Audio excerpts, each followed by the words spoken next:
대통령 네 분께서 오늘 또 나가셨습니다. 예, 네덜란드 국왕 초청으로 국빈 방문 나서는 건데요. 취임 후 16번째 예, 그 예산으로 예비비 포함 578억. 한 번에 나갈 때마다 25억. 예, 이렇게 쓰고 계시는데 사실 그동안에는 부산 엑스포 때문에 어쩔 수 없다 뭐 이런 측면도 있었는데 이번 일정은 좀 어떻게 보십니까? 네.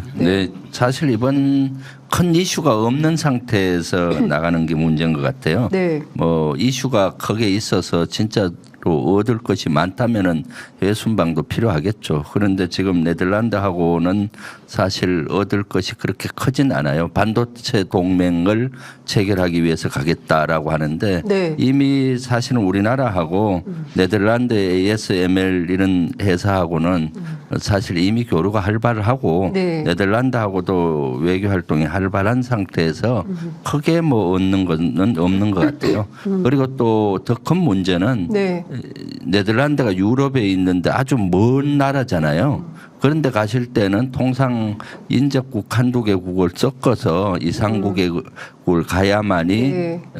가성비가 높죠. 네. 그것까지 단순히 갔다 오는 그러니까요. 거는 네. 나라 그것까지 가는데 비행 거리가 얼마입니까? 그런데 아마 유럽의 그 옆에 있는 벨기에든 룩셈부르크든 아니면 그 위에 있는 스웨덴이든 뭐 이런 등등 여러 나라를 가는 것들이 아마 하려고 했을 때 잘 안 됐을 확률이 있어요. 왜냐하면 지금이 12월이고 유럽은 이미 크리스마스 시즌이거든요. 그렇죠. 그럼 예. 크리스마스 시즌에 온다고 하면은 다 거절해요, 대부분이. 맞아요. 그런 휴가 상태라서 우리 국내가 아주 어려운데도 불구하고 큰 이슈도 없는데 이렇게 간다는 것은 외유성 해외 출장으로 비춰질 수가 있는 것이죠. 그래서 그런 것들이 큰 문제점 중에 하나라고 봅니다. 저는. 네. 네. 그 지금 말씀해 주신 네덜란드가 국왕이 뭐 다 경제 문제 이런 거 다 결정할 수 있나요? 여기 의원 내각제 아닌가요?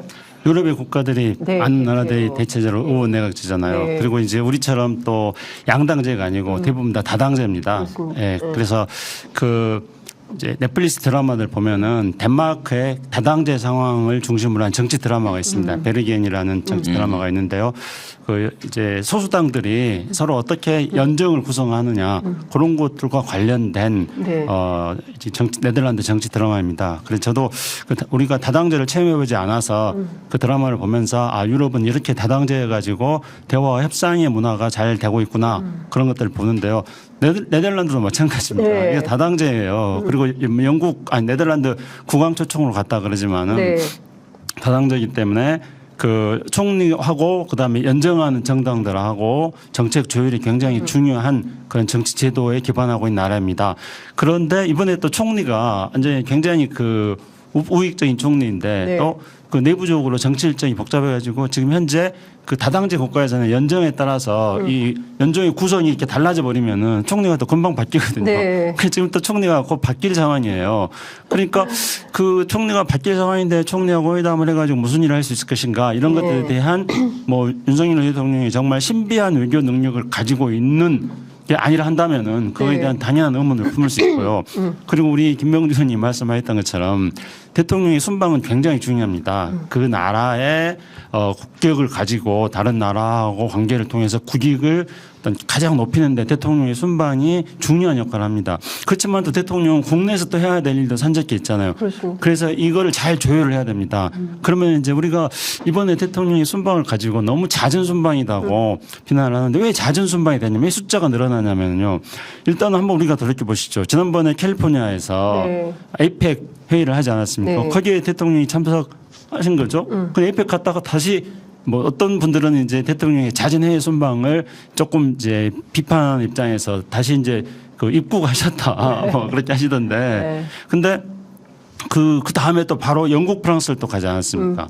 그리고 또 며칠 있다가 또 이번에 네덜란드를 순방하는 거거든요. 네. 그러면은 이거를 사실은 대통령 일정을 잘 조율하면은 한꺼번에 묶어서 갈 수 있는 거리입니다. 그렇죠. 그렇잖아요. 그러니까 캘리포니아 갔다가 그다음 캘리포니아에서 영국, 프랑스 갔다가 네덜란드 갔다가 그러니까 보통 이제 대통령 회의 순방이 한 3, 4개국 정도를 묶어서 가는 경우들이 네. 많이 있습니다. 그렇기 때문에 다소 조금 이게 무리가 된다 한다면은 지난번에 캘리포니아 갔을 때 그다음에 영국, 프랑스를 한 덩어리로 묶고 네. 그다음에 이번에 네덜란드 간다면은 또 의원님 말씀하신 것처럼 주변 국가들하고 또 묶고 네. 이렇게 하면은 대통령의 국익을 위한 외교 활동도 극대화되면서 동시에 또 국내에 산적해 있는 일정을 처리해 나가는 대통령의 업무하고도 조율이 잘 되는 겁니다. 근데 이게 하나도 지금 제대로 안 되고 있는 거예요. 그래서 역대 우리나라 모든 대통령들이 다 그런 식으로 외교 순방 일정들 잡았거든요. 네. 그러니까 윤석열 대통령은 이 윤석열 정부는 보면은 역대 정부가 취했던 것하고는 그거 거기서부터 이탈된 매우 독특한 뭐 국내 정치에서부터 모든 게 다 특이하지 않습니까? 예. 그런데 이번에 순방 같은 경우도 그런 독특한 점 굉장히 독특하다. 지적하지 않을 수 없다. 일정을 쭉 보면요. 동포만찬 간담회를 시작으로 해서 왕국 리셉션, 상하원 의장 면담, 총리 면담, 공동 기자회견, MOU 서명, 원래는 이제 미술관 방문이었는데 이게 이준열사 기념관 방문으로 바뀌었고요. 그다음에 암스테르담 시내 공연장에서 이제 한국이 초청, 네. 한국 정부가 초청하는 문화 공연. 뭘까요? 어떤 컨셉이라고 봐야 됩니까? 의원님 이런 정치 일정 많이 다니시지 않습니까? 네, 네, 예, 이게 그렇죠. 뭡니까? 뭘 사실 하게요? 뭐 이번 대명부는 반도체 동맹인데 네. 왜 가는지는 그 윤석열 정부 그 김태호나 이런 사람들 한번 초청해서 취재 그러니까. 편의점에서 예. 한번 취재해 안 보세요. 나오십니다. 예, 저희도 모시고 싶습니다. 제일 의무스러운 게 이거예요. 이거 예. 반도체 동맹이라 하지만 반도체 지금 협력이 강화돼 있는 상태에서 예, 이미. 얻을 게 별로 없고 예. 이런데 이 1개국만 이래 가는 거가 진짜로 여러 가지 저도 의문이에요. 네.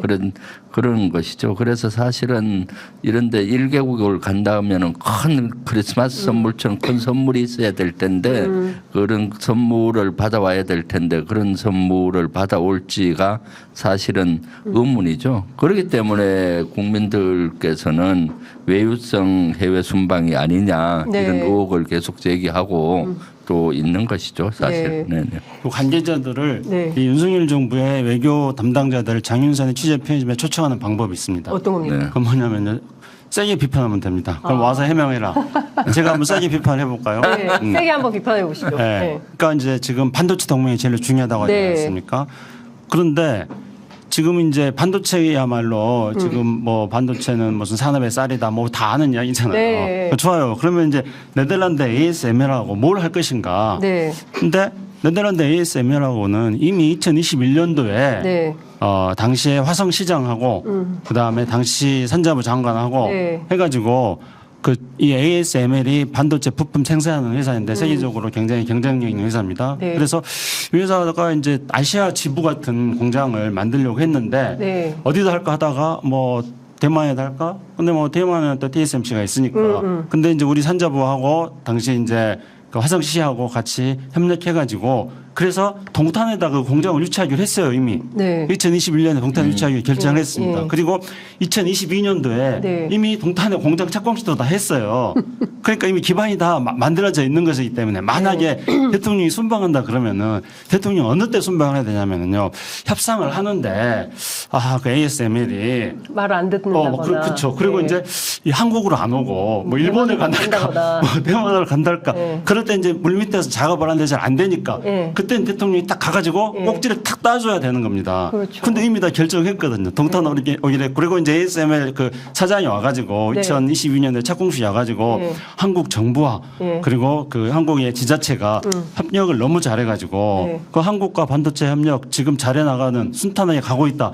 이미 다 그렇게 해놓은 거거든요. 그러니까 자락을 다 깔아놨는데 그러면 이제 이번에 반도체 동맹으로 해서 네덜란드를 방문하는 거는 반도체 동맹이 목적이 아니라 이미 이미 차려놓은 밥상에 네. 숟가락 하나 올리러 간 거다.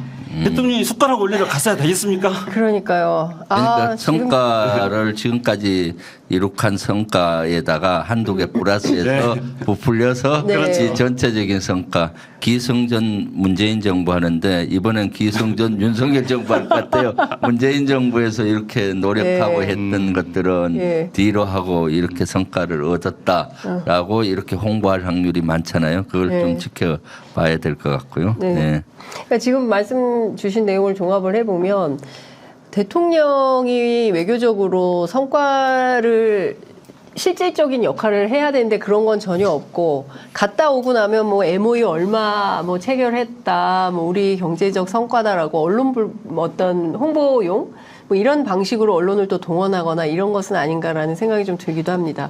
신명철님께서 겨울비가 추적추적 내리는 퇴근길 지금 퇴근하시나 봐요. 네, 이 시간에 퇴근하시는 늦게까지 분인데 하신 나라 있으셨나요? 해외에 계신가?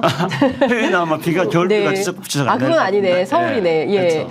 우산 쓰고 방송 청취합니다. 주불리 김병주 의원님 방송 동시에 하시네요. 네. 감사합니다. 감사합니다. 제가 보기에 신명철님은 네. 김병주 의원님 팬이신 것 네, 같아요. 네. 예. 뭐 네. 응원 메시지 한번 주시고요. 네. 구독, 좋아요 하셨죠?